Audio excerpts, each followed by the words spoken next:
The federal government has handed over 19 rescued kidnapped victims, including a month-old baby, to the Office of the Chief of Defense Staff.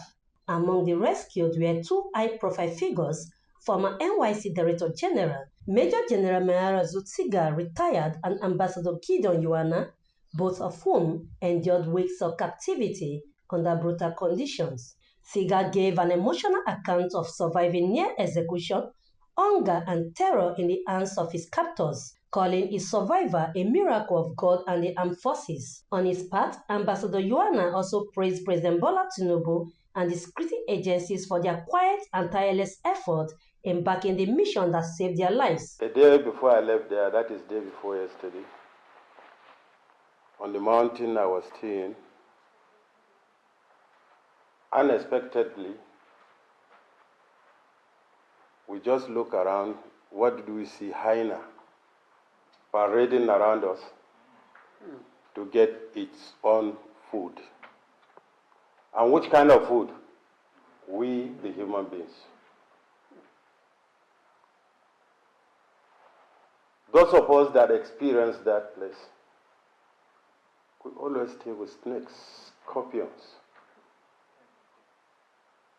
And one bad experience, particularly for those of us who they knew our rank, whenever they are being attacked, sincerely speaking, they bring us out so that the aircraft can hit us. When a rocket was sent to us, it did not explode. My bad experience, I'm narrating. What happened? They carried that rocket where I am sleeping, and they kept it there, hide it, so that immediately I come, I touch it, it will explode. And that is why I told us, God is merciful. Claims for those of my colleagues, you better listen. They said those of us that were in uniform, government is always putting money for us to keep. The people are really in fear. One thing I have to say here is that they don't fear God, but they fear aircraft. They don't fear God. They tell you, don't call God for them, just give them money. But what they want is that immediately they see aircraft, even their cows are running.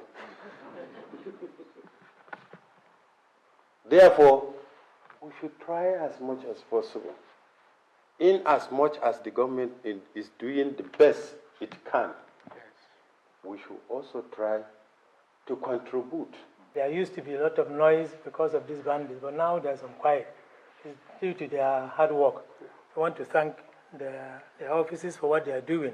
However, the handover ceremony led by the Office of the National Counter-Terrorism Center also saw the transfer of high-powered military weapons recovered during the rescue operations to the Chief of Defense Staff. National Security Advisor Nuhu Ribadu and CDS General Christopher Musa hailed the operations, stating it's a strong message to criminals that their days are numbered. They pledged continued effort to dismantle criminal networks, urging Nigerians to see security as a shared responsibility. Not there yet, but significant achievements have been made under the leadership of our President Bola Ahmed Tinubu. Gradually, little by little, very good steps are taken. 1 year, 10 months, we have literally changed the whole narrative. Now, the bad people are feeling it and will not relent. We know there are a number of evil and bad people that don't mean this country well, and they've continued in their own ways to try and cause pain to the country. Celebrate those of them that are here today, and we want to assure Nigerians that we will not sleep until every Nigerian is free in this country. These giant strides ensure that the fight against insecurity is yielding results through the initiative of the present administration of counter-terrorism efforts across the country. Vincent Okushin, QTV News, Nigeria.